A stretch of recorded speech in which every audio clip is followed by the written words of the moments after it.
proudest day and the proudest time in the seat of a rally car, because that day and that hour and those minutes, I got the bit between my teeth. You know, I really stood up and was counted and said, this is not getting away. I remember when we pulled on our helmets and Donall says to me, what are we doing? I said, we're going for gold, Barrett. That's all was said. I can still picture that run. That was just the best run ever.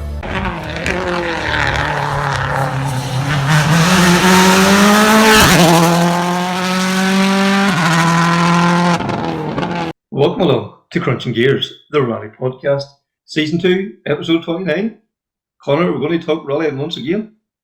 Yeah, Kevin, that time of week. And always looking forward to having the chats with yourself and catching up with, our competitors out there. For sure. Well, we keep saying it, jam-packed show, but yeah, it is again, once again. We catch up, the Bushwhacker was last weekend and we have a good few stories from that. We catch up with the winners, Patrick and Stephen O'Brien. I think, 3 times now they've won the rally. And then the 2 wheels around section, then we speak to Donall Sweeney, who won the event, Owen McMackin, who finished second, and then Paul Barrett. Paul is perennial, he is, Omagh Motorclub, he's been out there for more years than I'm sure either of us care to remember. And Paul debuted his new Marion Evans built car as well the weekend too, and that caused quite the stir as well too. And then it was also the final round of the Micra challenge. So we caught up with Sean Foy and Peter Dowds from that just to get their thoughts on how the year went for them. And then we promised we'd speak to somebody about Wexford last week. We didn't get a chance to catch up with anybody. We spoke to Kieran O'Kane. Kieran has been out competing now and he's a schooler now for a good few years. And he had a fantastic run in Wexford. So we thought it'd be nice to catch up and hear his story. And it's also his birthday this week as well too. So it was nice to have him on. And then finally, Clare this weekend, the penultimate round of the Triton National Championship. And Laura McMenamin joins us in for a chat about the National Championship and, the kind of what's left there yet. So, Connor, Bushwhacker last weekend, Friday night stages, revelation, everybody's raving about them, and then a fantastic day's rally on the Saturday. It was brilliant. Well, looked fantastic from where I was sitting down here. I didn't get to go, unfortunately, but you were there on the stages. Kevin, what was the night stages like? I remember before, years and years ago, being in Dava, listening to, the cars coming through there, in the pitch black, and all you're seeing is the seconds of bright light from the spots, and then the roar of the engines. But what was it like up in the Bushwhacker? Absolutely, a real assault on the senses. But even before there was ever a car seen, we were up on the stage about an hour before the first car was due. And by the time we got there, I would say there was over 100 people. And then by the time the first car was due, I don't want to estimate, but I would say 300-400 people. And they come in a wee narrow lane that would take you 20-25 minutes in daylight to come up in. There was maybe 10 or 11 quads come up in. It was unbelievable. It was nothing that I've ever seen before. You were looking down, pitch start, and all you could see was the wee lights and the hats coming up through.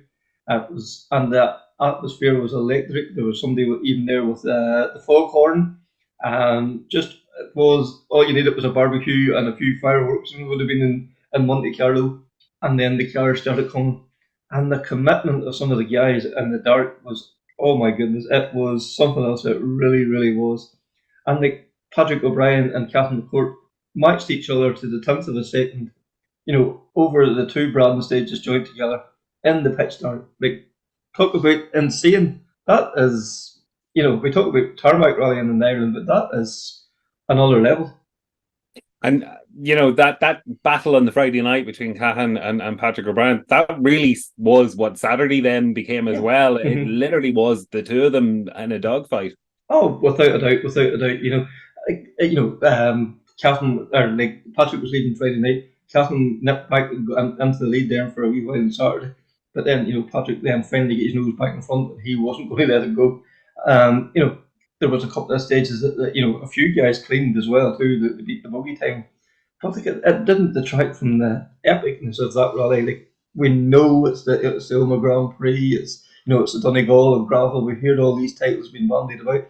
But it on its own, it's just an absolutely cracking rally.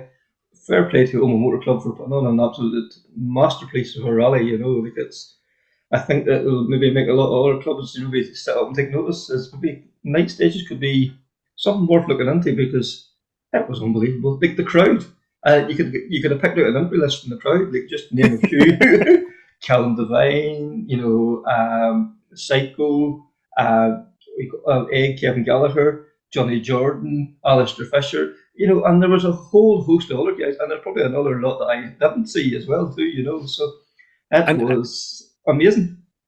And Kevin, was it the novelty of the night stages you think brought the crowd out, or was that did they hold on to the crowd for the Saturday stages as well?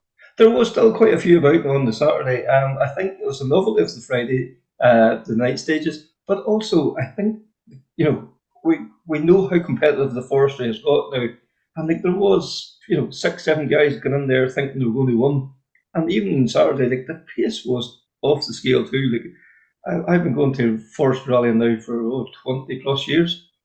That's as fast as I've ever seen. I thought the Lakeland was a jump up.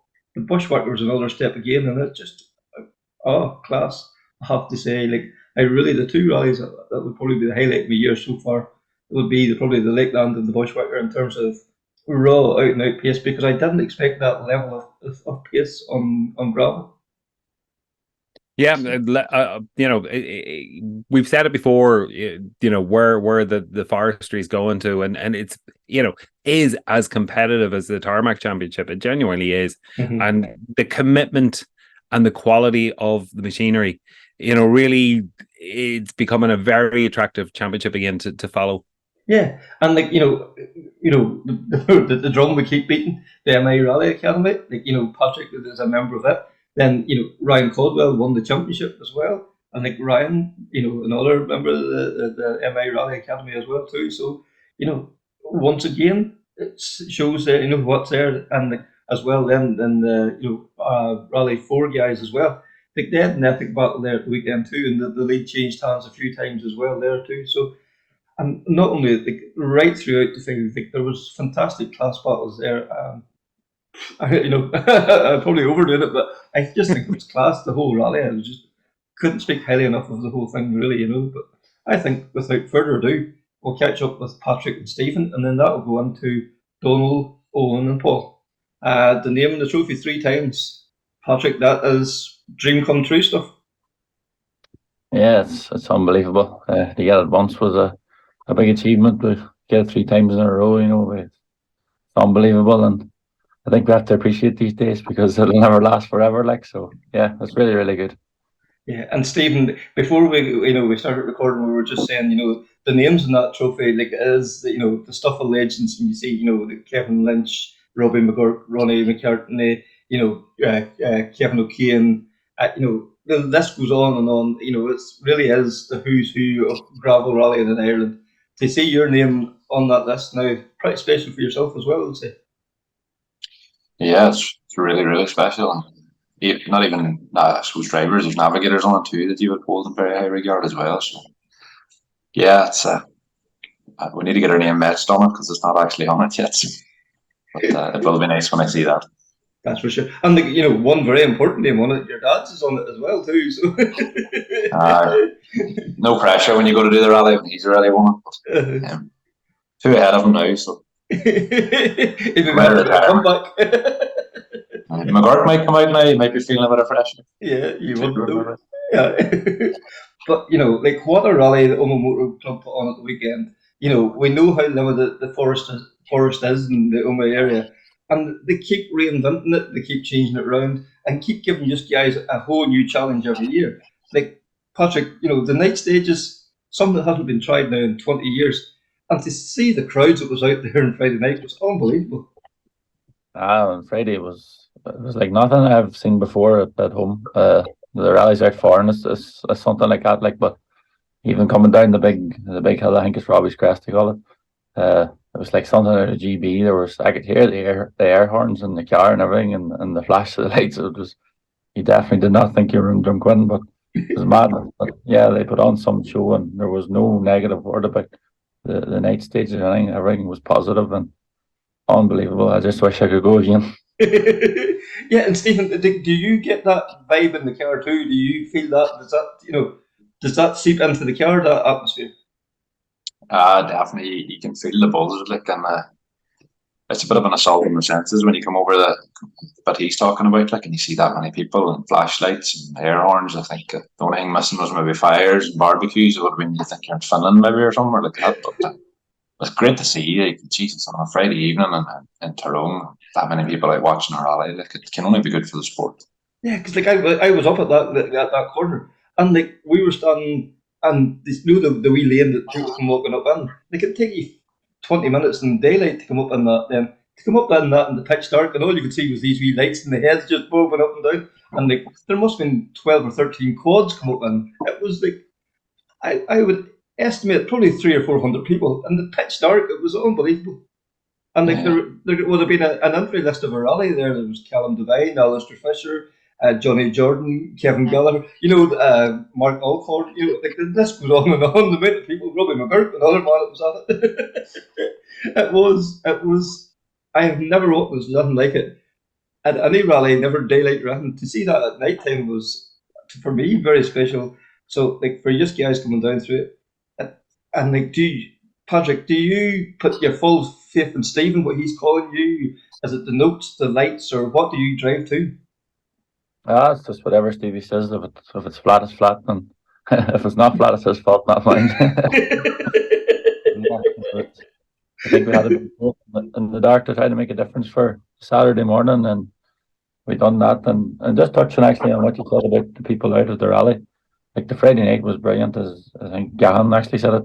And like a lot of people work on Saturday, so they could get off on the Friday evening and go watch some rally, and you're definitely going to do that. So I was just touching back on what you said there about that. I was thinking about it. So yeah, exactly. But whatever Stevie says is gospel. I have to take it like that.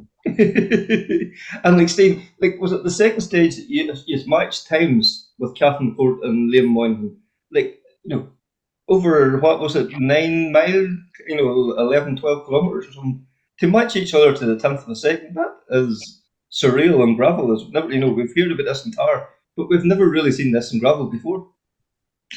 Yeah, Liam got out of the car at the control, and he just started laughing. It's just, it's funny to do that length of a stage and beat that, just match each other. It's crazy if you think about it. Like, he was even saying after the rally, I think over the 3 years, there's 10 seconds between us. So that's madness on gravel. Probably doesn't get talked about enough. I suppose I don't know how gravel is this sort of, I don't want to say the black sheep of the family type thing, but I suppose tarmac rallying's gospel in Ireland. But Jesus, the gravel's coming on at some pace there, and as tight as racing, and probably to go anywhere in rallying, to be considered a very good driver, you need to be quick in gravel as well. So, and that proves it there when the top boys, and even Jason and there's a few other guys coming there too. Like, if you make a mistake, they're there to clean up behind you too. Pressure's always on. Aye, like Patrick, there is no room for error at all. Like, if you make one mistake, you're out of the race, and that's just it, isn't it? Exactly. Like on the Saturday morning, I made a small mistake on the later stage, I think it was, and the stage just didn't click, and like Gahan just nailed us in there, and it just showed that maybe a couple of years ago you could get away with them silly little mistakes, and you'd be still happy enough when you get to the end of the stage. But no, every gear change has to be perfection, and every line has to be correct, or you're just going to get wiped. Like, so, no, definitely, it's very, very tight. And do you enjoy that level of, does that push you on to be the best you can? Oh, definitely, without a doubt. That's what you want. You don't want to go and win by a minute. Like, I don't think anybody wants to do that.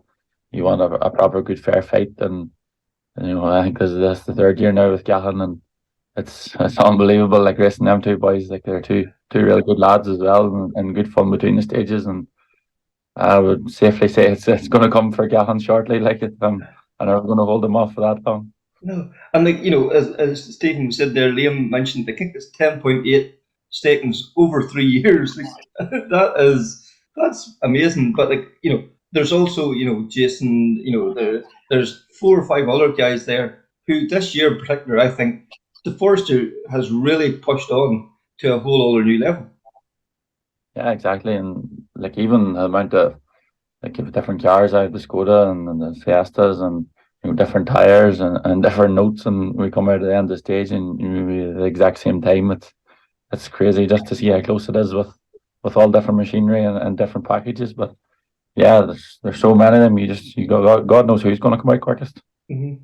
And like Stephen, I spoke to Gary Milligan there from the club last week, and we were trying to figure out what is in the water around that area. I think over the years it has produced those gravel guys that the Bushwhacker is the holy grail for them. Like, do you know what makes it so special around that whole Omagh area? Within 20 miles of Omagh, the amount of really, really good gravel drivers is just unbelievable and has always been that way. I don't know. Maybe McGurk could have been running about a few different houses. Maybe that's what happened. No, I don't know. It is a bit crazy there when you go to some gravel rallies in the south or somewhere, and there's 7 of the top 10 or maybe within 20 miles of each other. I suppose it's good drivers and there's good co-drivers in this area, and there's good companies running the cars as well. There's a lot in there, so I don't know what it is, but it seems to be working for us and for all the people around here. Yeah, and that's probably as the Robbie McGurk story. How good he was 20 years ago, or Kieran O'Kane before that, or Ronnie McMackin before that. Like, there always has been so many such good talent from that area. That has probably encouraged people to go out to watch the rally to want to live their dream as well. Yeah, I suppose there's so much rallying around here. I was probably spoiled when I was younger. I went to Australia for a few years and I didn't understand why there was no rallying. I was spoiled for the riches of it, First real good memories sitting in a Manta. I think it was actually the one, 93, so I was probably only 3 or 4. I still remember the dive on it. The dad taking off. Jesus. I still remember the noise of it. So it's just in the water around here and in the culture. That's just what it is. Yeah. And like Patrick, for you, you're now part of that. You and Stephen both are now part of that heritage. You are, the 3-time winner of the Bushwhacker. Like you said earlier, you need to appreciate days like this. Is it nice to think of, your name will be regarded in that level now as well? Yeah, it's definitely cool, but I probably don't think of it that much, to be honest. Like, it's just, I still don't think you're going to be ever as good as Robbie McGurk. You know what I mean? It's just a win. It's nice to get it, and hopefully it'll come again someday. But yeah, I probably will look back when I'm older and think, Jesus, that was something going. But yeah, it's hard to appreciate. I don't want to sound wrong here, but it's hard to appreciate it right now. But when you're in the thick of it and you're in the moment, but I think when I get older, I'll look back and think, geez, that was something going. Like the 3 years have been amazing. Like 3 years ago, everybody knew the great talent you were, but you were never getting the rub of the green. You were never getting the luck. But there was a group of guys got around you. Like Adam Platt, helped to prepare the Fiesta. There was a few other guys, put the money up on one thing and another, and that just changed the whole direction of your career from that point onwards. Then, really, didn't it? Exactly. Like the first year with Adam, I was actually living in America with my girlfriend, and I think I seen it on Facebook the other day. The week before the rally, I was having a beer and on the barbecue, and then flying home the next day. So it was very rushed. But yeah, Adam done a fantastic job that year, and we got it over the line. And then it sort of went from there when we bought the Skoda from C&M Motorsport, and then it seemed to snowball from there. It was sort of win after win in the Forestry Championship, and then that went on to get into the MA Rally Academy and opened even bigger doors for me with the WRC and the European stuff. So it's been a serious year, and you have to pinch yourself and think about what you've done this year, and it's just been unbelievable. Yeah, and Stephen, is it a bit surreal to think that these 2 young guys growing up in Omagh suddenly are starting around the WRC or the ERC? Is it a bit mad? Yeah, it is. Yeah, as Paddy says, there's probably pinch yourself moments. We get out to do the tyre pressures at the weekend, and there's 3 or 4 cows looking over a fence at me. They didn't really care, but we did that in Croatia, I think, coming off the shakedown, and the amount of people that surrounded the car, it was just unbelievable. It was like a rugby scrum, looking autographs and photos. I think even stuff like that there is a bit of a culture shock too when you see it. But yeah, you have to really appreciate the moment when you're there. Yeah. And then Patrick, maybe to finally wrap up with yourself, like this has been a fantastic year. Like obviously you want it to continue, but no plan really in place yet. But hopefully we'll see you again soon. Exactly. Yeah, we have a few chats with the academy just to see what's next. We don't really just pick rallies and go for the fun. It's usually there's something behind it. So yeah, that will determine what's happening next. Donall, you had some performance. The wee Corolla was dancing through the forest. I would say you enjoyed Friday night and Saturday. Every minute of it. There was some weekend. One to remember now. Yeah. Definitely was start to finish special. Yeah. So it was why not? I whatever it is that's so special about the Bushwhacker, it's the Donegal of the gravel rallying in Ireland. And to have it in your own doorstep, and then to, the way that Omagh Motorclub keep reinventing it every year, making different wee twists and different wee things on it. To go there and you always get the cream of it, of 2-wheel drive and 4-wheel drive or whatever it is. To go there and be competitive, you can go anywhere and be competitive. Yeah, well, the Bushwhacker is special for anybody. Well, me anyway, local, because to win the 2-wheel drive in the Bushwhacker, to say it was never like to race somebody like Paul Barrett and Owen and Adrian Hamilton and Shane McGeard. Definitely last weekend was special. I was just thinking there on at the start. I was sitting at the start of the stage. We drove out to the start of the first stage, and everybody gets out, checks the tire pressures, and waiting you can hear the R5s going off in the distance, and there's complete silence. On Friday night, it was complete silence, and nice and quiet, still and dry. Everybody's out talking to each other and saying, right, good luck, all the best luck and all. And I was down checking my tire pressures and looked up, and Paul pulled off in the BDA, and you could just, that was it. The hair stood in the back of my neck, and the goosebumps. I says, whatever happens in here tonight, I'm going to enjoy it, because this is what it's all about. So that's what it was special now. Yeah. The nighttime rallying special anyway, but 19 in the gravel has to be up there now. Yeah. And Owen, is that your first time competing in the nighttime stages, or have you done that before? No, Kevin, that's my first time at night. It was something else. Really enjoyed it. I would love to do it again. I suppose we had a bit of a up and downs coming into the rally. We were a wee bit late in getting the car ready. We hadn't been out from Bushwhacker last year. We actually set the lights going out to the first stage, and I said that I hadn't even got a run in the car to set the brakes or nothing. I just said, you know what, whatever happens here, we'll just enjoy it. And we'd really enjoyed it. And there's something special about the dark and the lights, and it's something else. Yeah. And Paul, you've been about a few years now. I would say you competed in the Bushwhacker the last time it was in the dark, and you've done now the RAC a couple of times now. But there's still something special about putting on the big lights and heading out into the forest at night. There's no question about it. Especially even coming to it, their home rally, the Bushwhacker. It's something similar to every other stage at night. It was just good help for myself going forward, even for preparation for the RAC. But it's great to be at your home local rally and at night, and the stages were superb too. But I even just want to touch on base on both Donall and Owen's result of the weekend was first class for both of them. The pace at the rack was brilliant. And it was good day's crack, and I think everybody enjoyed it. And the club run a real good event, and it stands on 2 feet. It stands out, and always did. Mm-hmm. And Friday night, yes, everybody was expecting it to be something different, something exciting. But the crowds it was out, the reception you guys were getting, in round service, even before we went out to the stages, there was a buzz building. But by the time you get onto the stages, the crowds were unbelievable, weren't they, on Friday night, Paul? Unbelievable. It was only until you realised, okay, you see people and you see what phones and torches and what have you, but it was until you seen the videos and the crowds of people. Well, it was unreal, but it was great to see and great. It helped the event, but I think even with at night and the lights on the car, it help people even vision of seeing the cars, and the noise also helps, For sure. So definitely great. Yeah, and like I landed into the service area, and like everybody was the whole chatter was not if you seen the latest R5 or not. No, if you seen Barrett's new car, like Marion Evan has give you a fantastic car. Like it was the talk of the service area on Friday evening.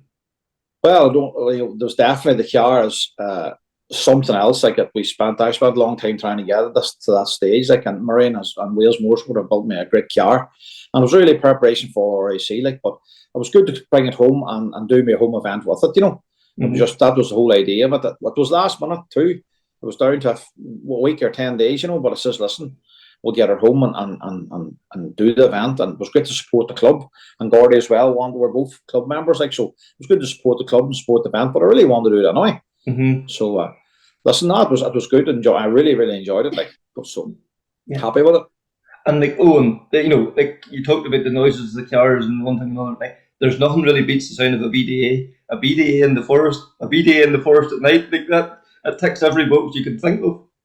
Oh, Kevin, you don't really hear, you can't hear it in the car, like, but the amount of videos and things that has been sent through me in the last 2 days, like, it's mad. I don't know how the engine has stuck with me, in fairness, but anyway, when Robbie McGurk shot you about really wringing the neck of it, and along with Braden in the dark, he says you must have had it close to 10.5, and like it definitely was 10.5 and more. Like, I suppose I'm watching BDAs from when I was very small. Like, I'd have been my first Bushwhacker in 85, 86. I watched my father win it with Hugh O'Brien in 87 on a BDA. I wanted a bit of a BDA from I was no size, and I suppose it took a long time in coming, but we've got there. And to get it out on our home stages and really wring the neck of it, when people, the unreal amount of people are saying to me what it sounded like. And I suppose that's great. Yes, the R5s is something else. And, I love watching R5s myself up at the Lakeland and watch them all. But I suppose it's the area you're brought up in. And they like a Donall and Paul's way bit earlier than the rest of us there. But, like, we'll excuse them for that. Still more I suppose we're used to the two-wheel drive. We've always watched it, through the late 80s, the 90s, when we're trying hard. Like, and I suppose you have Adrian, Shane, Donald, hey, there's a list of length of arm, Paul, David Crossan, that's only the name, but a few, like, and hey, to get out and race them boys is something else, like, and especially on our own doorstep. I've run a few rallies over in the UK and Wales, and like I've always said out there, the competition at home is as hot as you get. There's nothing given, there's nothing inch taken. Yeah. And like Donald, whenever you hear those names, and for your name to be mentioned and along with all those legends, that must make your put the hairs up in the back of your neck.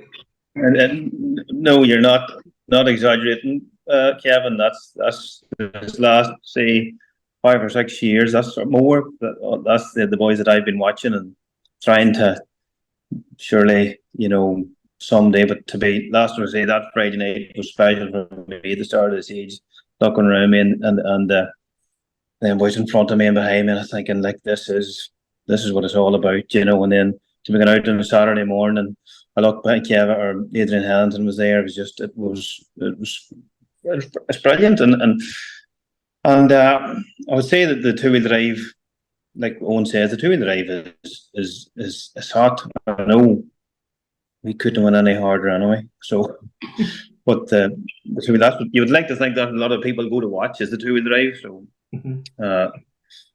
and to be in the middle of that, no, special. It's definitely special now. So yeah.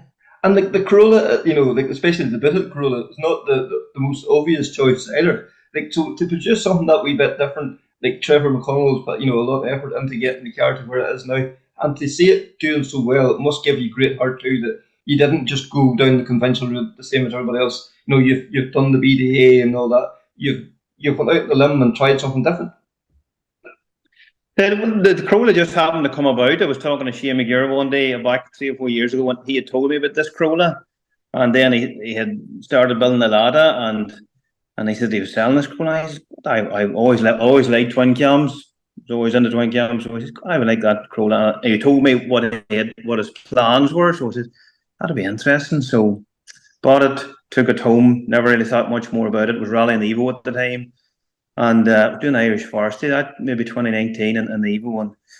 You come to the end of the stage in that Evo, you'd be asking, I'd be more interested in the two-wheel drive times than the what was going on where I was. So David Crossan and those men. So then I chipped away at the Corolla, then last year we nearly had her finished last year, but the Cherokee 2 thing got tight and all the time. We said, right, we'll build the car right and get her right. So that's when I bought the BDA and fell in love with the BDA. I'd say only the Corolla was so far on. The BDA probably would have been staying, but no, I don't regret it now. The Corolla is brilliant. It's brilliant. It's easy to drive, so it is, to tell you the truth. I think it makes him look better. It's so forgiving, you know. Very forgiving and easy to drive, and doesn't want to turn in and just does everything right. You know, it's easy to drive hard. Yeah, and you know, and the down rally earlier this year, I think proved that the pace is there on tar as well as gravel for you as well. I don't know what somebody said to me on Saturday. What would you rather have, the gravel or the tar? And I don't know. Always loved the gravel. There's something special about the gravel, about the forest. There's something just. But I like the tar too. I like the feeling of carrying the speed in the tar. So just a wee bit of both, maybe. Yeah. You don't have to choose it. Yeah, the Corolla is just going to have to get used to it. I love the stone chips and the. Yeah. Oh, and gravel rallying is something that you love, but you've done tar as well. But you built the car there over the past year, and to take it out and hear the stones beating off the bottom of it, is there not a wee bit like you going, oh my god, what have I done here?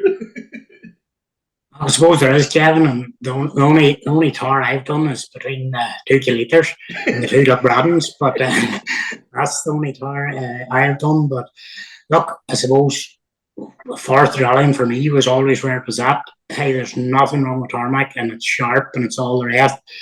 I suppose it's easier to pick a tire on the gravel than the tar, but you do be thinking, right, we've put a few pound into this machine, and now we're just going to go out and, like, when you pull on that helmet, you're not worrying about chipping the paint. Anyway, I can tell you that much. If there's a cut to be taken, she's in there, and that's that. Just it is like. And Paul, the same question to yourself. Marion brought you over this nice new shiny toy, and you take it out and get it dirty in the forest. Oh, sure, but that's what they're for. At the same time, but the shine's surely offer now, so it's with time out up her a bit low, so. No, listen, hey, it's like everything else. Once you get the helmet on, it just things seem to change. And I know it's probably everybody is saying, "Oh, you're mad taking that," but sure, that's what it's for too. And it's nice to be nice and shiny and been looking well, but you don't belong taking the shine off them now. I can tell you that. Yeah, and I got chatting to Marion there for a minute or two on Friday evening. I didn't realise everything he has done for that car. It's all built in house that. From from the front bumper to the back bumper is all built in their own factory over in Wales. Oh, without a doubt. It's amazing what they're doing over there. And really the only thing that's bought for the car outside his place is the gearbox, and brakes, but everything else is in house, and the workmanship and effort that he's put into the car itself. And again, the long term plan was RAC, so we want to try and get a good reliable car, which I know we have. And I'm over the moon with the car, and it's just class. But it's definitely he's put a lot of work into it, and he's put a lot of work into myself too. So, listen, sort of have to.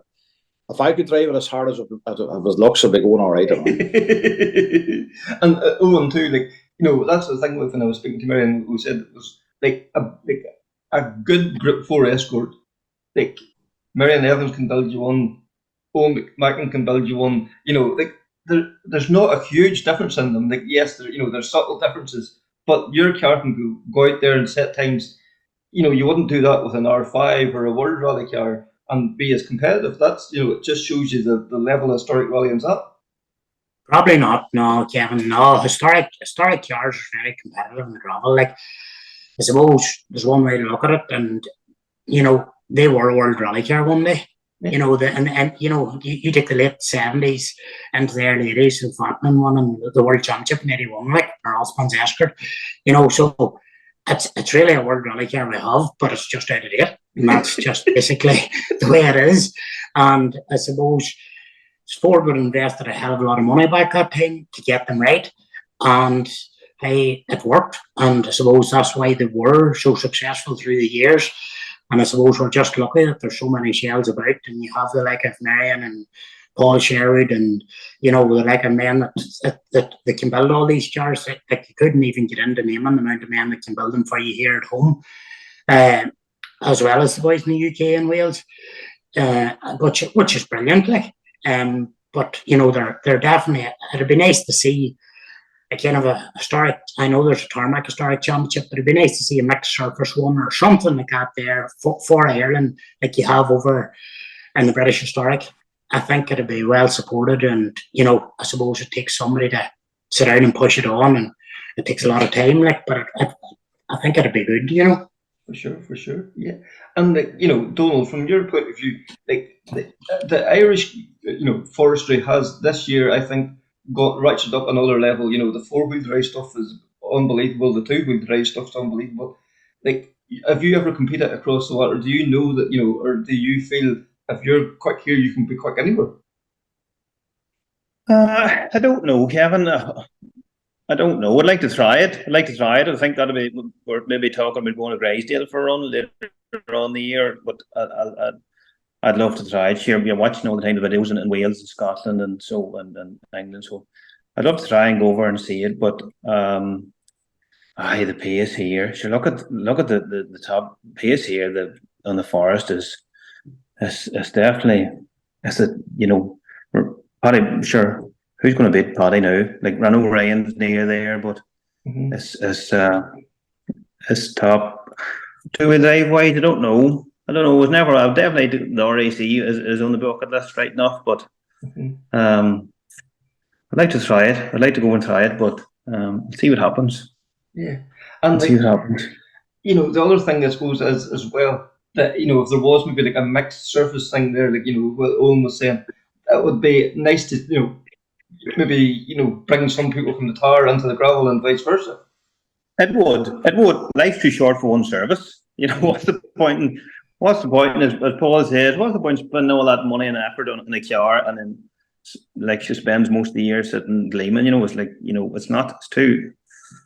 You want to try everything. I think anyway. I can't see the point in building a rally car and not experience what we had all night. I think surely what Omagh Motorclub done all night too, it could be tried as well, Kevin, somewhere else. Like and like 2 or 3 stages of the dark it's fair. It fair takes in the crowds too, and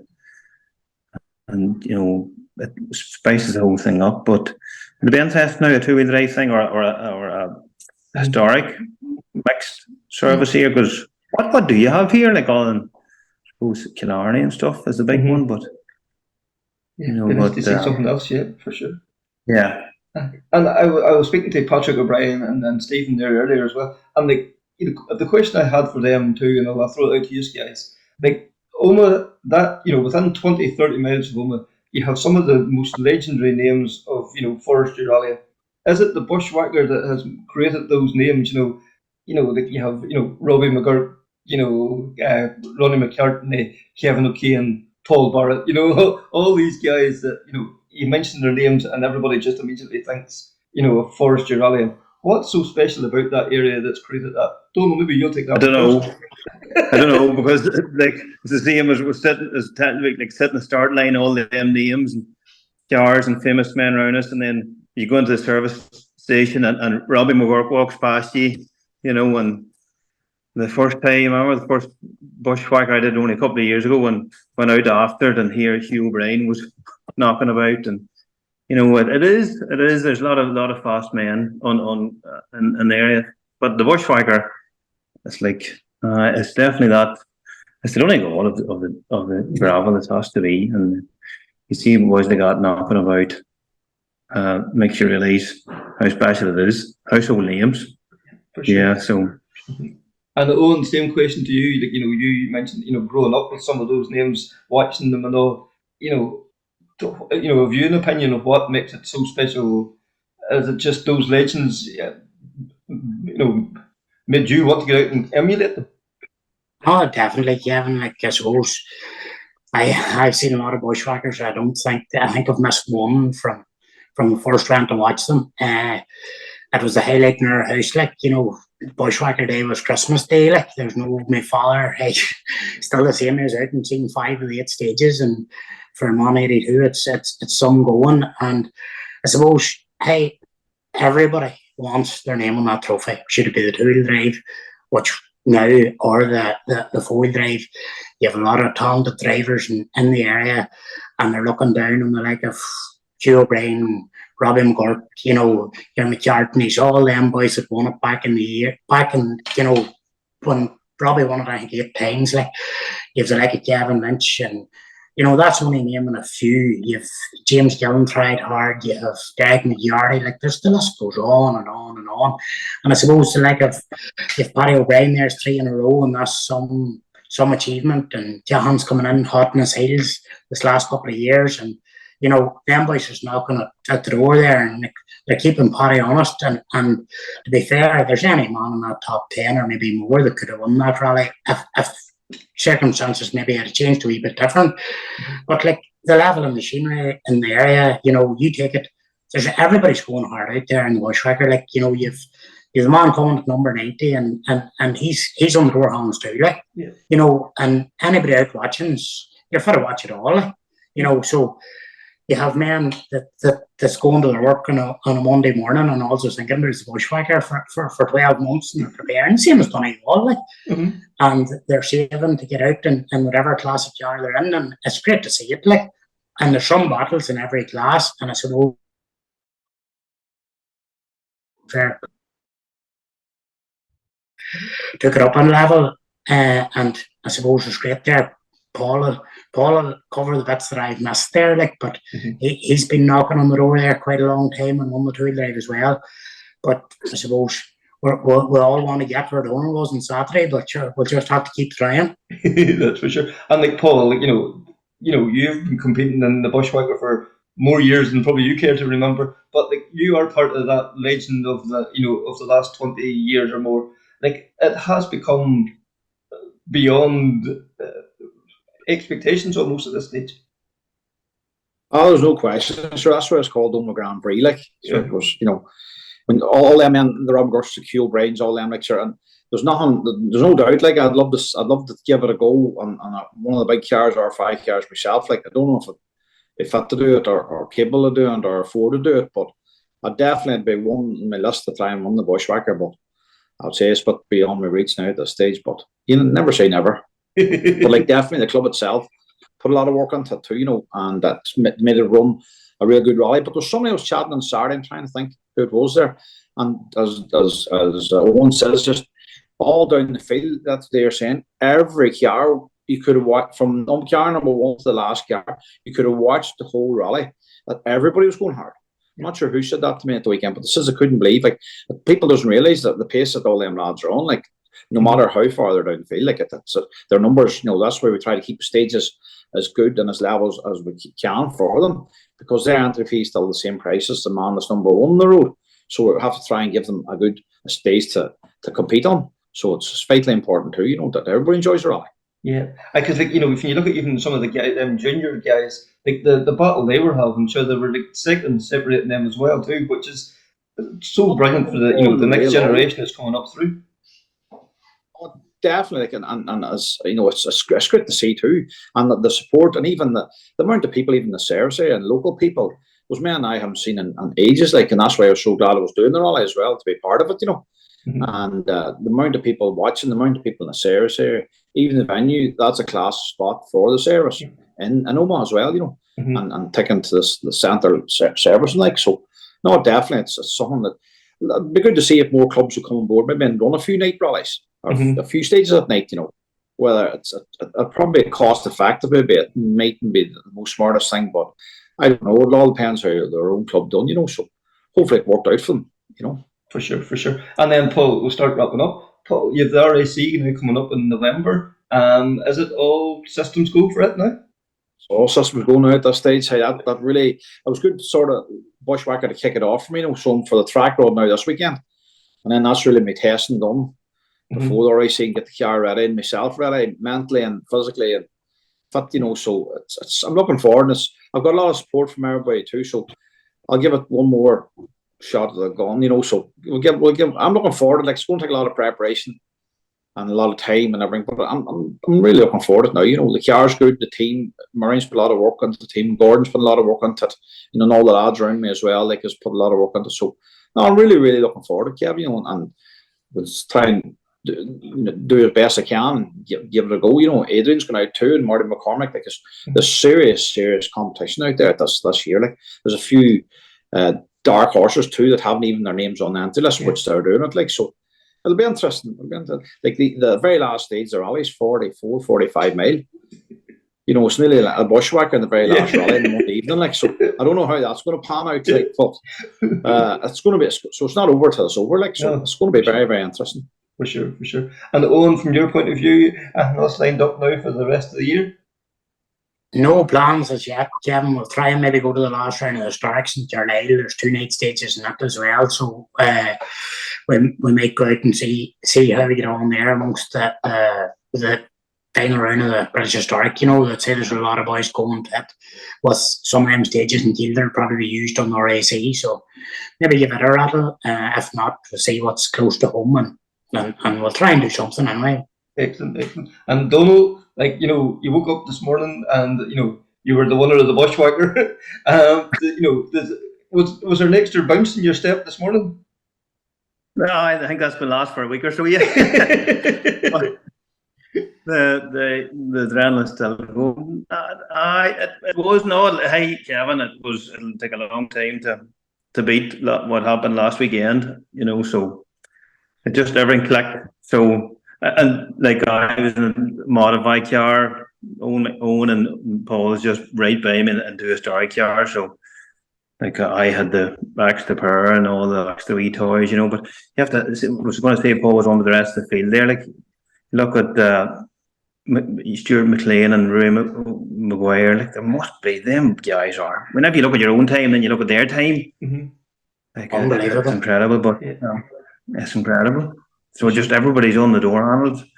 But no, we'll see what happens. I might try and get out before the end of the year in the gravel again before it's all over again. See what happens. Try our best.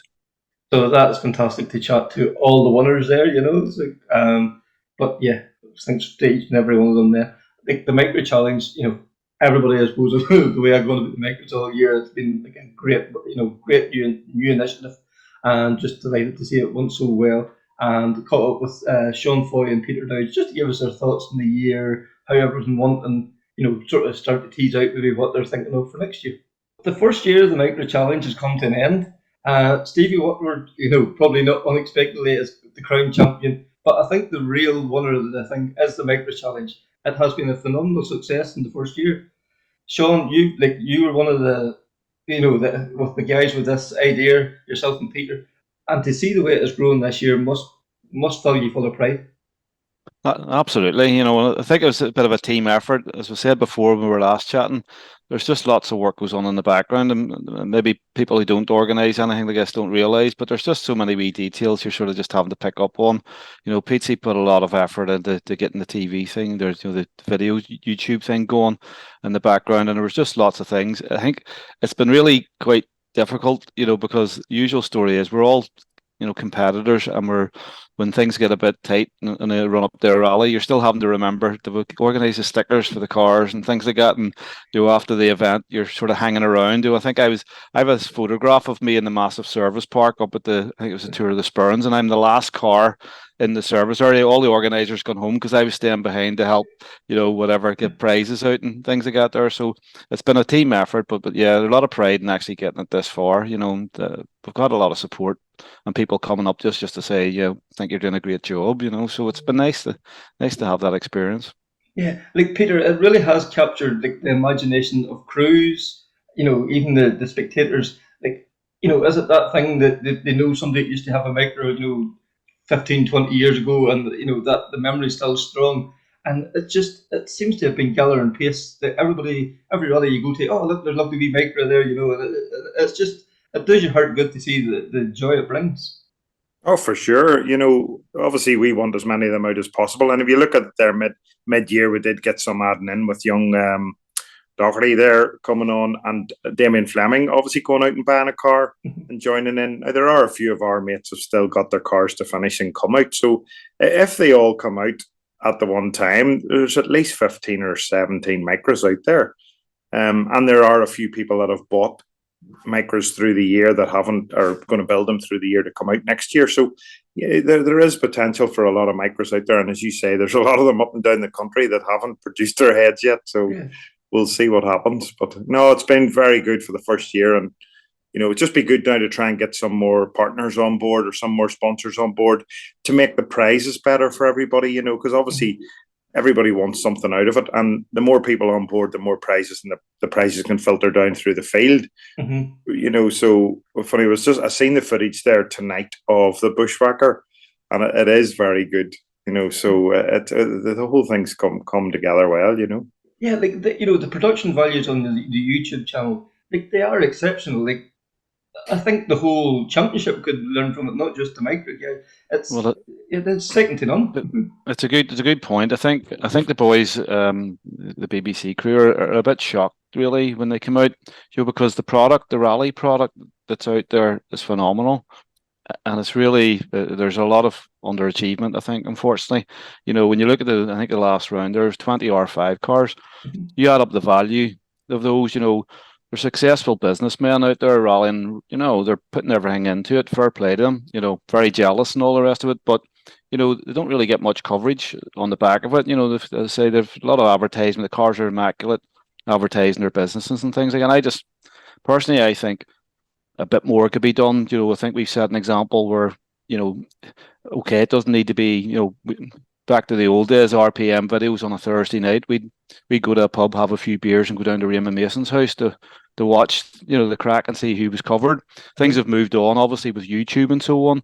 But maybe those days are gone. But I still think, you know, I think I'm really pleased with the format that Pete's ended up with a sort of like 10-minute catch up. You know, I think that worked well. But I do think that, you know, we could do more for the bigger categories and things like that. But, you know, maybe, you know, Pete's been a big instigator of the video coverage, you know, but, you know, I think when there's so many boys at the front and decent cars, maybe there's a wee bit of money there that could be put into something to give them a bit of coverage back, you know, but Don't everybody you be has to put our secrets.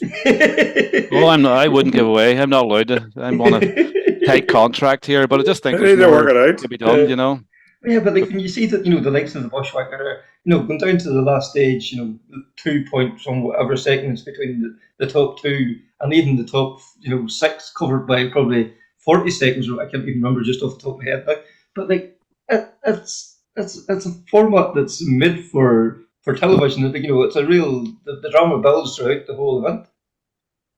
It was super, you know. I think we ended up in a pub somewhere in Omagh with Patrick O'Brien, who'd won the rally, but I think we kept saying to him, you might have won the rally, but you never won the Micra Challenge, whatever, you know. So, but you know, it was, you know, fantastic event, you know, and a tough event, and so very, very well organized. You know, it's just, as I say, just I'm sure we could do more with it. You know, it's just a brilliant product, like.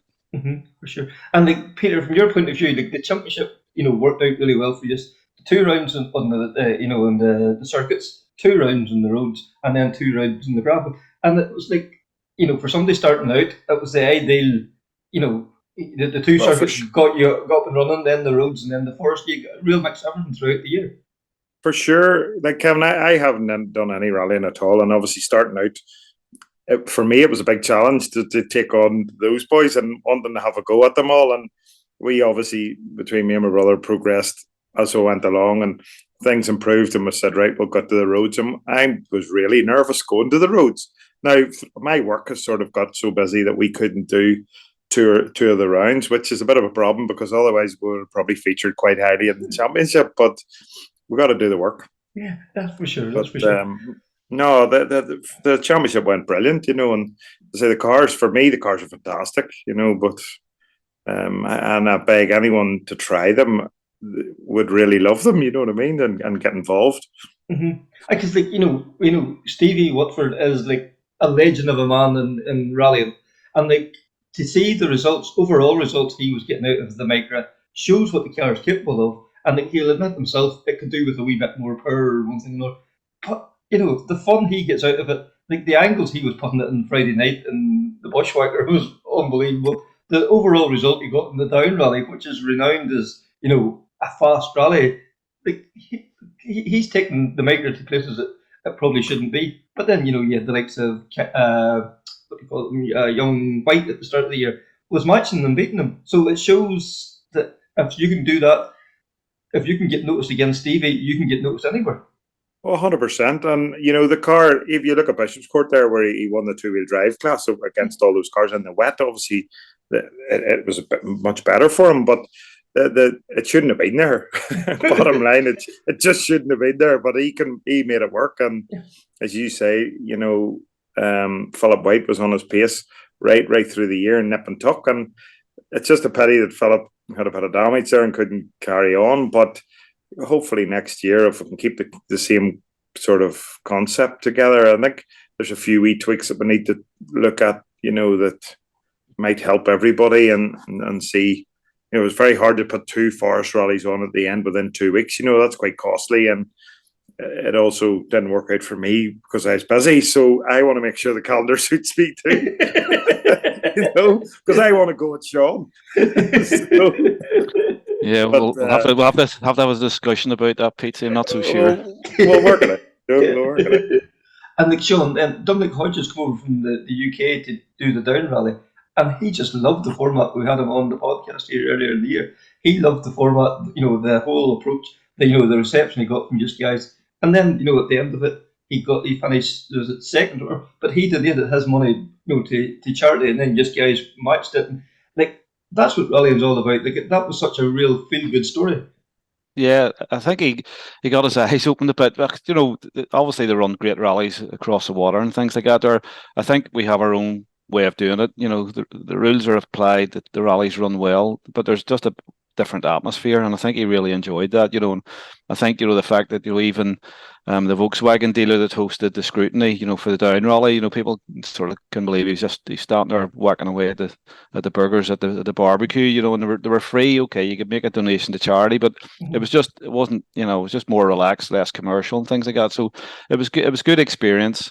Would like to see more of that. Obviously, Matt Humphreys in the background, who has put some money in. To be fair to him, he's the main, supplier of rally parts for the Micras and a great source of parts and so on. But fair play to him. He confidence, had a chat with Wavy, and he's put some money in, contributing to the prize fund and things like that, which has been important as well. I think we can't lose sight of that. It was great that Dominic put his money in, but any prize money I got was going towards the next event or whatever. It was it all adds up. So it's been useful, and people have appreciated that during the year. It goes back to, as we said before, we ran something similar for Sunbeams for a couple of years, 20 years ago, and people at the time said it was great, getting a check for whatever it was, a small amount of money. But the reality is, this is it's a clubman end of rallying. There's a lot of cars are just self-repaired and things like that. So we just thought it would help, and it has made a bit of a difference. So yeah. I know. Even at the end of the event, if somebody's come over and handing you 5 litres of oil, that could be the difference between making you be able to compete in the next rally or not. And it just makes it easier. Absolutely, yeah. It just makes it easier. And things like that. And it's good that we're a bit spoiled, I have to say. We do pick on Stephen Whitford, to bail us out. Like, I called around on Thursday afternoon, letting on I only had one thing to do on my car, so he spent 5 hours working on my car, getting things ready, and then said I better look at mine, and he just gave me ballers. So I'm just going to put in this trailer here now. So he hasn't got the invoice sent yet. No. That's why he's not here tonight. I'll have to see about that, but it's he's good. Sitting at home writing it all down. The invoice will come through, don't worry. But it's things. We're lucky. Just there's a good source of parts there and things like that, and information. And people are looking throughout the year. To be perfectly honest, we've had lots of emails and contact from people saying, I'm doing this to a car. What's the best way? Give me a bit of advice and things like that. And with strange things, like we one guy a Scottish guy who's based in Canada, I think it was, and he was looking advice on Micras and love what you're doing, watch the videos and things like that. So it's been a really strange year. didn't quite expect to get that sort of coverage and exposure. But there's been a lot of good feedback, you know. Yeah, I think Peter, you were saying before we started recording, the YouTube channel has really blossomed, and when you hear people in Canada and across the world are tuning in to see the Micras, that must kind of half blow your mind, that you're thinking, how did this happen? Yeah, well, for sure. We started it off thinking it was really just for ourselves and any of the competitors that was doing it, but each of the rounds there's got 2,000 between 2,000 and 3,000 people, so we're definitely up over 10,000, and with the last round still there, it should maybe peak around 15,000 viewers. And for me, that's not. We never even thought that would happen at the start. I went about seeking the TV thing, made a few calls, made a few contacts, and said, right, can you do this? More so thinking it would cover my own rallying to see what it would look like. Because if I never rallied again, at least I could look back and say, oh, there's me on TV. But it has actually been a really good part of it. And I think everybody's been pretty happy to be involved. For sure, at the start of the year, a lot of the ones at the front of the rally said here to the cameramen, would you not come and video us? There's the winner, and there's the leader of the rally, and your man was like, no, I'm only here for the Micras. So there's which is really good, and we're going to try and push it forward for next year and do well, if not a bit better, or try and do something. But it's been really, really good, and I think it worked out well. Yeah, and we mentioned the first time we spoke, at the start of the year as well. Stephen Watson, to have his name attached to it as well, it brings a certain kudos to it as well. Like it's just not another championship. Stephen Watson, BBC, Newsline, he's the guy he's the go-to sports guy. Well, for sure, he's the sportsman in Northern Ireland, and it was very, very good. I wasn't really, when I spoke to Stephen at the start, I wasn't expecting him to be involved in it. I sort of said point me in the right direction, because I'd been talking to him about other stuff before and around our work, and I was absolutely blown away when he said he would come on board and do it, and obviously then he had the right people doing the camera work, and we obviously then introduced, and I think now going forward we have more in-car kits, so there'll be a lot more in-car coverage going forward, and everybody should feature. And we always made sure that anybody that was registered with our championship was featured on the programs. So it wasn't just about Wavy or myself or Sean or anybody. It was always everybody got a turn, and featured. For sure. And Sean, as well, Stephen come to the events as well. He put up a couple of wee clips there from, I think it was the Lakeland, and you said he was at the Bushwhacker there waiting on you coming in at the end and all that too. So it is obviously, it has sparked an interest in Stephen as well.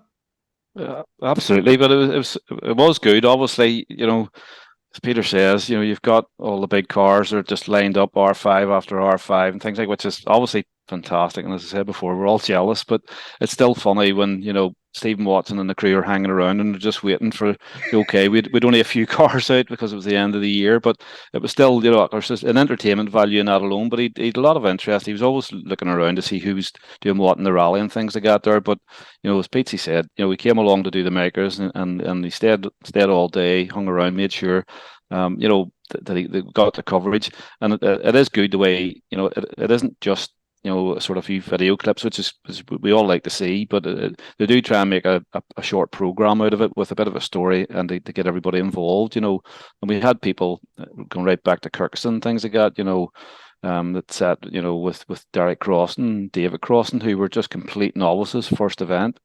And they got coverage, a bit of exposure, and likewise, as I had Clodagh McMorrow sit with me, for complete novice. Did a bit of practicing, pace notes, etc. at the start of the year, and did our 6 events, and had a great time. And he made sure that she was covered, and bit of chat with us all, and things. They got a bit of encouragement, so it was nice. He put a lot of time into it. Yeah, Clodagh be putting in a full-time contract now, Sean, because she's up to second. That's what I was going to say. So we want paid now. Yeah, I know, that's the end of that. That's it. Yeah, I mean, Clodagh, ask Sean for money now. That's if you're watching this, that's the right thing to do. Yeah. Anybody that knows me knows not to ask for money, Pete. But isn't that the brilliant thing about it? Clodagh started out the year a complete novice, and at the end of the year she's taking the championship, and that just shows the progression throughout the year. Like, she could have got said, "Oh, I don't know, am I ready for pace notes or whatever?" But she stuck at it, and she done a great job for you at the two events, and then into the forestry, the whole new challenge that brought, and then night stages was another new challenge. But she just took to it like a duck to water. Yeah, well, anybody that knows the sport knows that that's not easy to do. You may get people at that level who maybe do a couple of years in the single venues and things like that and get used to things and then move on. It's a lot to actually take on board. Just going through that sequence, 2 rallies. Next thing you're on the roads. Next 2 rallies. Next thing you're in the forest in the dark. Even I was a bit worried on Friday night. You know what I mean? It's I could have done with a few more carrots before it went out into 9:30 or 10 o'clock on Friday night. But she did the job. She stuck to it. And fair play to her. It's a big achievement. I think only now she'll reflect on it and realise she did a lot this year. It was good. For sure. So that's 2023 wrapped up the inaugural season. 2024 won't be long coming round. Like, obviously there's going to be a plan in place, so bigger and better next year. Well, with a prize, Kevin. Yeah, I was just going to say there, I had a conversation with Wavy earlier on, and the prize given being on the 25th, Saturday the 25th. We're going to have a prize given at Down Royal Racecourse, and everyone's welcome to come if you get in touch with Wavy or Sean or myself for tickets. But we'll try and launch the rallies that we're going to do at that. So that'll give a bit of an insight to 2024. Funny, we're just going to sit down now in the next day or two and try and work it out what lies ahead. And we're going to do a wee survey, just a quick survey of the competitors that took part, just to try and get a bit of feedback and see what they thought. I know I've chatted to everybody during the year, but it's only when you sort of get to the end you can reflect and think, oh, I didn't really like that rally, or that format didn't work for me. So we'll try and see what we can do. We'd like we'll probably tweak it a little bit. The general format we think worked okay, and I think we enjoyed having the mix of sort of rally types, and things like that there, so we'll see anyway, but we're hopeful that we can go ahead. That's the main thing. We didn't know where we'd get the year to, but we're pretty confident we will. That was brilliant to hear from Sean and Peter there about the Micra Challenge, and genuinely I'm looking forward to hopefully an announcement in the next few weeks to see what's happening for next year.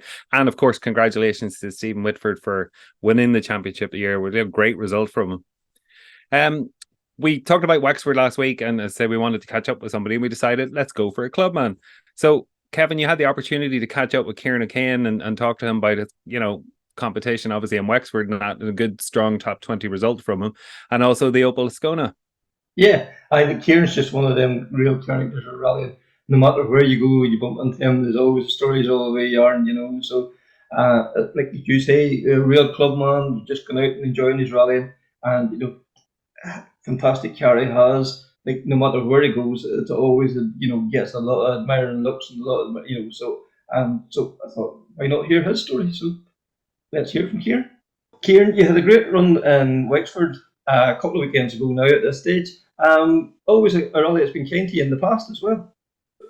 It has been, yeah. Well, kind on 2019 we had a good run there as well. We actually had the same result. We were 16th overall as well. But last year it wasn't so kind to us now with a new engine in the car, and it actually blew up 3 miles into the first stage last year. But no, Wexford is one of there's 2 rallies every year that I really, really look forward to. One's Wexford and the other's Donegal, And I think Wexford, like Donegal's obviously the one that you aim to be at every year, but I'll tell you, Wexford's not far behind it, from mileage and just a real good rally, Yeah, because we had Andy Hayes on a few weeks ago. Like, and Andy says, it's a young team behind the event, and it's a lot of competitors involved in the rally too.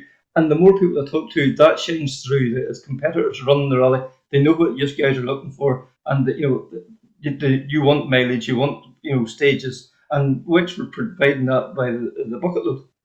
Oh, definitely. They really are driver stage. Like, they're fast stages. Like, they really are.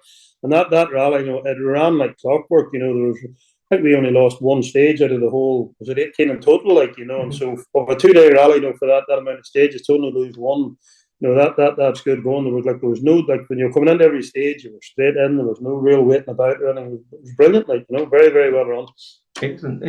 And like the Ascona, everybody, we all know that Aaron's love affair with the Mark II Escort, but like, it's great seeing this going out. It's something different, and by God, you pedal her hard as well. Well, it's I would like to see somebody in it that maybe could drive her. We do go as hard as we can. Hey, look, I'm at the stage now. Rallying for me is a bit of enjoyment and a bit of fun, like, you know. But I suppose when the helmet's on and that 5, 4, 3, 2, 1, you do want to go as hard as you can as well. Like, but no, the car is something different, and it does. No, we do get a fair good following with it. Like, we sort of, with this one that we're on at the minute, we try to build the cars. What it was, you think if Opel were building cars today with the technology that's available today, you know, you probably couldn't do much more than what we've done with that car. Like, you know, it's running on Riger, flat shift, paddle shift, all the toys, like, you know. So, no, the car, it's a fun car. It's a safe car to drive as well. Like, she's very steady on the road as well, you know, and over jumps and stuff like that. She just lands. You never feel at any point, you know, that, you know, she's getting away on you. Well, she maybe get away the odd time, like, but you know, you do feel safe in the car, you know. Yeah, and like, you know, as you say, like, it's almost like, you know, a reimagining of how this going to be now. Like, you've kept to the, you know, the Vauxhall, you know, brand for the engine and all as well too. You know, it would have been easy to go like a pure out and out Millington, or, you know, like a Ford engine or whatever beefed up, but you've kept to the XE engine.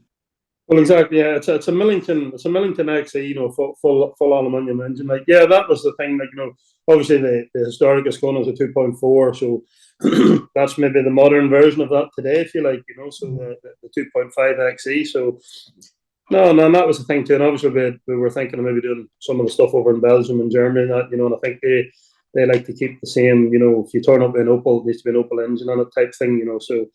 No, look, we had a KGP engine in the car before that, fantastic engine as well, you know. And the only reason we put that in was to, you know, just something a wee bit different. And the car was supposed to go to Autosport, and COVID knocked that in the head, you know. But no, the Millington XE has been, so far, has been good to us, you know. So good. Yeah. And you know, like, you have been bike rallying. You used to rally when you were a young lad, but you know, you've been bike rallying now, what, 14 years or so, roughly now, and it's always been. It's always been the Ascona. What is the attraction? What was it that attracted you to the Ascona, really? I don't know. Probably back when we were younger, you know, going to rallies and seeing the likes of Fisher and McHale and Vincent Bonner and boys like that. You know, the Ascona just always sort of was something that I always wanted. My first road car was actually a 2.4 Ascona as well. You know, so it's just something that, like, I've always drove them, just liked them. There's something a wee bit different, you know. Even like we had a gravel car there for a while too, like, you know, the Ascona and you know, that whole double wishbone setup at the front, you know, you never see an Ascona lying in the woods with the front wheel out of her. Like, you know, you saw the tree cut in half that it hit, but the wheel was still up. Whereas, you know, no, they were just something different, like, you know. And even like, if we go to Donegal there, like, you know, the amount of attention that car gets in Donegal is unbelievable. Like, like you mentioned, you know, like the McHale, or not McHale, sorry, Bonner, Fisher, McDade, all them guys, you know, Donegal heroes, and you know, they had their Ascona in their day, and they were like in their day. James Cullen, look at him in '87, almost, you know, probably should have beat Mark Lovell at that time. It's still in the Ascona. Like, they are an iconic car, and I think that, you know, your car still proves that still holds today. Oh yeah, well, like, you know, the way, definitely iconic, you know. And even with the I suppose the technology we've managed to get into that car today, you know, she's pretty reliable now as well. Like, you know, the young Stefan and the brother Shea there that are looking after it at the minute. You know, the car, there's not too many rallies we go to at the minute where she doesn't finish, you know, unless I do something silly, you know. But like, mechanically and that, you know, the car is sound, yeah. And like, you know, even chatting to Vincent Bonner, he says he nearly preferred the Ascona to the Minta. The Minta was nearly too light and, you know, kind of a bit more unstable, where he always felt that the Ascona had a bigger footprint and was probably more stable over the jumps and on the bumps of Ireland. Yeah, funny enough, I had that chat with Vincent one year at Donegal. He was saying the same thing, and Phil Collins actually said the same thing as well. You know, he preferred the Ascona to the Manta as well. You know, I've actually got pictures somewhere. You know, I've managed to get photos of Jimmy in the car, Jimmy McRae, Vincent Bonner, and Phil Collins. You know, so they're good pictures to have. You know. Yeah, and like, even for them, it must be nice to, you know, to sit back into an Ascona as well. It probably brings back a lot of memories for them as well. Yeah, definitely. I remember, like, when Phil Collins was in there looking at it, you know, he just couldn't believe that Ascona could be modified as far as we went with that one, like, you know. So Yeah. no, he was definitely chuffed when he saw it, you know. Mm-hmm. And you know, you said that Donegal, you know, you're a Swapper man by birth, and then you know you've been travelling. But you know, Donegal was the big rally when you were a young fella. To go back then and compete, that must have been a dream come true. The first year you done that. Definitely was, like, you know, the first year to get going, like, to be on the entry list for Donegal, to get going, like, from one of these rallies, like, from as early as you were allowed to leave the house to go to Donegal with the lads who to go and watch a rally, like, that was the highlight of the year, you know, getting away down there for the weekend, like. And then no, definitely to be on the entry list, to be starting Donegal with stages like Knockalla and places like that. Although my favourite stage in Donegal has always been Glen, you know. But like those, it's just definitely was a dream come true, you know, just to get, and to be doing that in an Ascona as well, like, you know, the cars that you used to go and watch, you know, just unbelievable, you know. Mm-hmm. Yeah, and like you kind of, you know, built up the sort of like you said you had a gravel car, but you're sticking mostly to the tar. Like, is there any reason why, or did you have the same feel for gravel, or do you just prefer the tar? No. I like the gravel, enjoyed the gravel, but we just haven't been in it for years. Probably the simple answer to that, Kevin, is work and time. You know, at that time we had a tarmac car and a gravel car, and that can get expensive. You know, one weekend you're in the gravel, the next weekend you're in the tar, and the third weekend you're fixing both of them. You know. No, like we keep talking about going back to the gravel, and we maybe will. You know, we maybe will. Yeah, and like you know, you're in the fortunate position. You know, you've competed in Ireland and you've competed in Scotland. You know, like, what's the draw that keeps bringing you back to Ireland to compete? Is it, you know, the artist? You know, we're probably a bit biased. We think our stages is the best in the world, but do you enjoy coming over here and competing? You know, as much as in Scotland? Oh, definitely. Look, no, what you said there's 100%. The various stages are the best in the world. You know, like, I suppose there's some. Don't get me wrong. There's some. We do the Jim Clark and rallies like them over here every year as well. Like, but a lot of the stuff over here would be single venues, and maybe just don't get road closures and stuff as handy over here as they would at home. Although I think England has a few more road closure rallies, you know, planned for next year. But the thing about when you get off that boat heading home and you're going to do an Irish rally, you know, even, you know, going to Scruton, everybody welcomes rally in Ireland. Like, you know, like, you come out off the stages and everybody's waving at you and clapping. Like, it's just an unbelievable feeling. Like, you know, you sort of don't get that over here. You know, you know, it's people at home are definitely more accepting to rally than, you know, what they would be in Scotland or even in England. You know. Mm-hmm. And like your line of work, you know, you're like a tar man as such, you know. And like, do you feel that gives you like an advantage, you know, like that you're able to read the surface of the road and you'll know how it's going to, you know, if it dries out, if it rains, or maybe that's maybe sometimes you can overanalyze things. Well, you have a bit of an idea. Like, you know, we're in the business of crushing stone and that, you know, for making tar and all that. You know, you can sort of tell by looking at the stone if it's grippy or not. Like, you know, and I wouldn't say it gives you an advantage or anything, like, you know, but you're right. You can overanalyze things. Like, you know, it's even like at the weekend there, we're all debating what tires to put on. Make a decision and stick with it. If you're happy with it in your head, even if it's the wrong tire, it might still work for you. You know. Yeah. And I think that's sort of what happened. That sort of worked for us at the weekend. You know, we were ourselves convinced we're 100% in the right tire. Maybe it was, maybe it wasn't, but it worked. You know. Because I think, you know, the more I talk to people, the more rallying is. It's a psychological sport nearly as much as anything else. If you're going into the stage full of confidence, 99 times out of 100, you will have a good stage. But if you get in with big doubts, and you know, you'll start to hear rattles in the car. You'll start to feel that the thing's not right. Yeah, I think it's like most sports. You know, the main competition you have is yourself. You know, you're competing with yourself all the time. You know, and most of it's in your head. Like, you know, so but no, there's a certain element of skill in it as well. Like, but no, but if you're happy, you know, and everything seems to be clicking right in your head, you definitely do go a lot harder. Yeah, and like, you know, we've mentioned this before. Like, whenever things do click and things happen, there must be no feeling like it going down the stage. That, you know, the car's working, you're working, your co-driver's working, everything's just comes together. Yeah, there's something like that first stage and that second loop. You know, Niall McKenna, we come to the end of that stage, and I was grinning from ear to ear, and I said, Niall, that there is proper rallying. Like, you know, just we were fit. You know, with good pace in the wet. We were getting grip, and it did. You know, I think we'd caught 2 cars in that stage as well. Like, you know, and you come to the end of that, and you're thinking, that's what it's all about there. You know, and you think, well, why can I not do that every stage? You know? Yeah. So, you talked earlier then too about maybe trying to, spread the wings a wee bit with this going on. Could you see yourself maybe going to somewhere like, Germany or something like that, just to see where you're at with the guys out there? No, we definitely are. Like next year, we're definitely going to do one or two of them. Like so there's a couple of rallies there. We just haven't figured out yet which ones we're going to go and do. Like, but no, next year we definitely will. Because as I say, rallying for me now is a bit of fun. Gets me away from work, so like a wee bit of a holiday of it. Go to somewhere in Germany or Belgium and that. Spend a week there and then take your time, go and do a rally, enjoy yourself when you're there. Yeah. I can see, you see that even the way that Frank Kelly works there, he can go out, maybe do one event one weekend, and then slowly make his way down and do another event the following weekend, and just gets a great buzz out of that. Then. Yeah, I think that Frank's got it right. That's the right way to go rallying.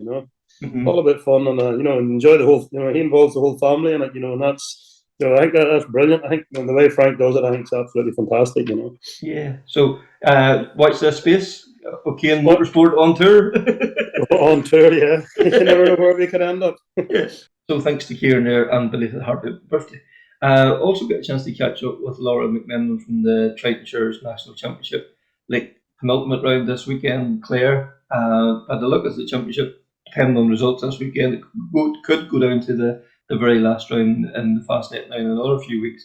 But what the championship has been this year, Connor, it's been nip and tuck. And not just overall, but right throughout the whole field. Absolutely. Like, we've said it before, previous episodes, about the battles throughout the field. Again, this fight between Josh and Callum is really hotting up.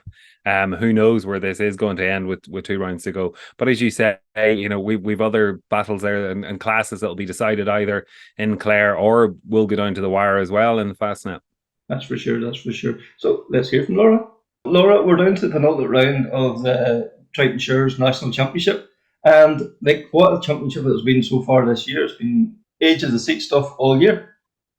Absolutely, Kevin. Yeah, it's been a fantastic year. The battles right across the board. Like, it's not just one or two classes. It's everything from the top right down to the final. All the classes, everywhere there's real tight competition there all year, and it's been fantastic to see, and it's absolutely fantastic to see, even though we're all going down to the last 2 rounds, because it's been a few years since we've had them, maybe not tied up, in the kind of third of the way through the year, so it is fantastic to see it this year, that it's really all to play for still, and it's such a tight, close battle to down to a couple of points realistically.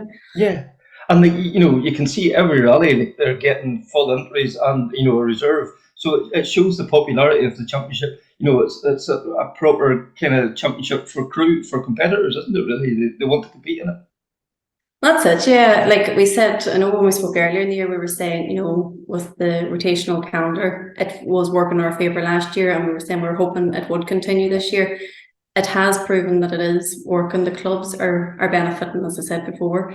They're getting their full entries. Like, you look there in Clare, there's 50 odd in reserve for the second last round of the championship in September. We never seen that before. Like, there were other rounds at the end of the year, we're always struggling. Mm-hmm. So it is fantastic to see that we are getting the support, and it's suiting people. Like, we're even starting to see some of the other competitors have done a few rounds this year that haven't registered and have actually said, God, this really does suit work life, home life, and mm-hmm. It really is the way to go. And it is like either leaving a Friday night or Saturday morning, you go to your recce and you're home Sunday night. You're 1-2 nights away, but you're not taking a week off or anything like that. So it really is working for us, and it is paying off. The clubs are benefiting great. Yeah, and that's a 1-1 for everybody, as you say. The clubs is benefiting. Every area it goes to Clare now this weekend, the hotel beds will be full for miles round, and everything, even the cafes, restaurants, petrol stations, everybody gets the good out of it in the local communities as well. Yeah, absolutely. It's great to see, and I suppose with the clubs too, they're getting a lot of support, and they're getting, different, as you say, like the shops, the restaurants, everybody is benefiting it. And it's fantastic to see, and the crowds, even, not even just with the competitors, the crowds that are following the championship is unreal this year as well. And you know, we've had competitors coming off the end of the first stage and saying the crowds on the first stage, maybe on a wet morning, it's amazing to see the support that's out there. And like you see service areas, they're full, like everybody's wandering around, everybody wants to be involved. And you know, it's great to see it. Yeah, like, you know, and the tight battles on the stages as reaping them rewards. You know, like, you know, Killian's program now, like it's, you know, it is exciting to watch. There, you know, there's fantastic battles, right? Overall classes, you know, like the RC4 guys, like they're having, it could be 3 or 4 of them and all within a second of each other. So it's not just the top crews; it's right down throughout the whole field that there's real tight battles.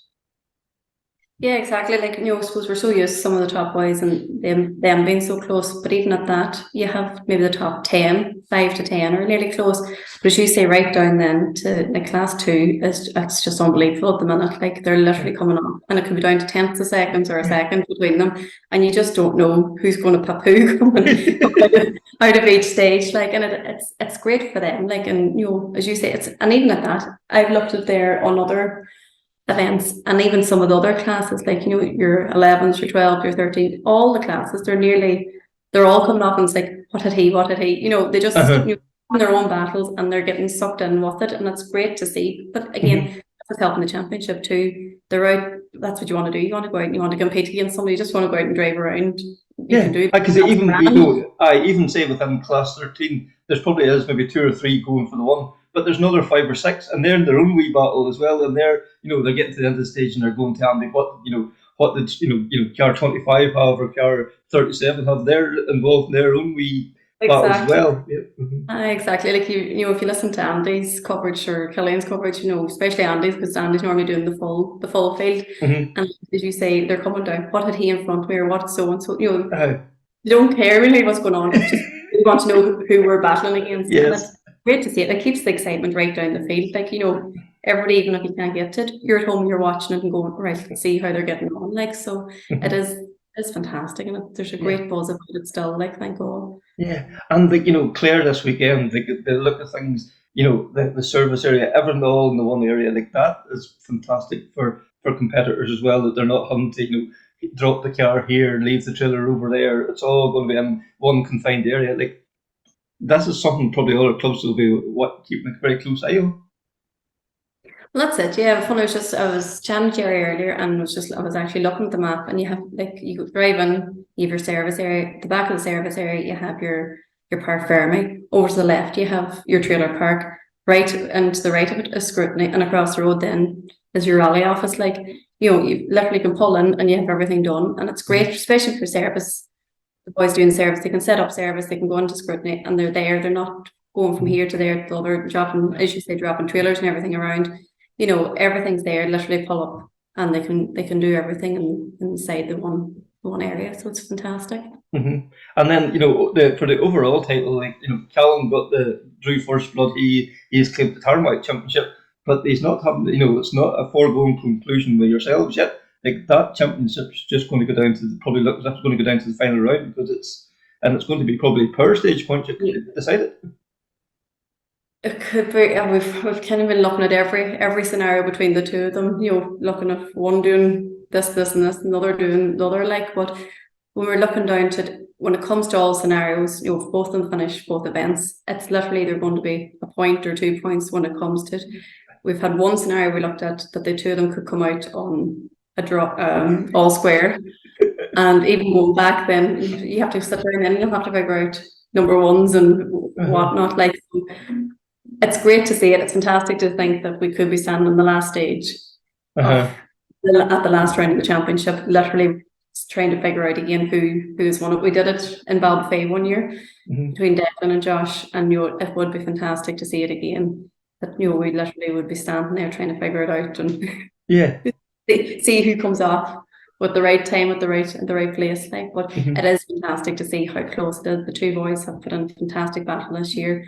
The rest of them, the other lads, have really mixed in with them as well. You know, and you know, maybe have taken an odd space or time off them as well, which, you know, they're keeping the pressure on them. It's not a case of, you know, it's just the two of us. There's definitely 5, 6 other lads there that have literally, you know, it's keeping them on their toes, suppose, really. You know, it's not even just the two of them getting away with it on their own. Like, the rest of them are there in the mix too. Like, Because Like third place is a big battle there as well. Like for sure. Aye, that's going to come down to that again. Probably that last stage scenario as well there too, because like we keep saying how much the Irish Rally and the pace is. It's been every year it's been getting higher and higher, but this year it seems to be in particular. There's more guys coming up and girls as well that are capable of punching in top times, and it's I do keep saying this is a golden era we're living in at the moment. It used to be there was always maybe 2-3 guys. Now there's 5, 6, 7, 8 guys now. So it's pretty. That's it. You just don't know. Like when it comes to like even up there was it ANC like with Desi was in the mix. Obviously Desi wasn't registered, but Desi was keeping the pressure on the other two at the same time.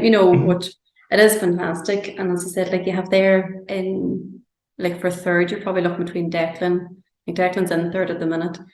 And then you have Daniel and Michael coming in there. They're going to battle it out themselves, but they're going to try and take third off. Like they're all counting. I think at the minute they're all counting. They're counting six scores, all of them. So they've had all one either non-starter or non-finish. Like so, like all play for there too. Like, and then you go in into the modifieds, and it's wide open as well. Like I know Gary Kieran's not there this weekend, but and Kevin hopefully would be hoping that he'll be able to get round and get it organised, but at the same time, you just don't know. Like, no, and that's the joys of rallying. We just never know, do you? You get 2 or 3 people decide, well, we'll be there and we'll be back for the Fastnet, and that leaves it all tight again. That it's not a guaranteed cleared up until you get there. So, but yeah, no, it's fantastic to see how close it's been. As I said, right across all fronts. Yeah, and then you just mentioned there was like Michael and Declan Boyd.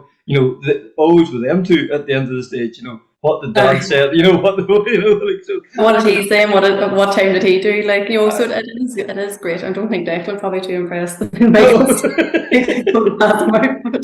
But yeah, no, it is great. Like and like you've so many more there joining up. The kind of the later half of the year, I've noticed a lot of the boys are coming and they're doing a few rounds now as well, and they're in and they're seeing where they're at, kind of what the boys that are doing the championship, really just to get the feel that I think come next year we'll see a lot more of them back again next year, which is fantastic. Absolutely. And then with the rotational calendar, it's a whole new calendar again next year as well too, so it's different events in different regions as well too, which benefits everybody again. Well, that's it. Yeah, it is good in that sense, because you're not going from one year and coming back in now to say Midlands at the start of next year again. Oh yeah, we were there last year. It'll be 2 years until you're back to these stages again. So it gives clubs then, suppose, a wee chance that they can move it around. They have a bit more chance to get looking at new stages in the year that they're out as well. So because I know that is one thing the competitors have also this year. They're loving the new stages that the gang of ones they're competing, they haven't been on. So it's a bit like going to Clare now. The likes of Callum and Josh probably have never rallied these. They love it because they're on a level playing field. So nobody really has the upper hand. And that's helping the clubs too. When they have that year, probably just to give them a chance to spend a bit more time and look for different stages or mix them up a wee bit, like in their areas. Like so.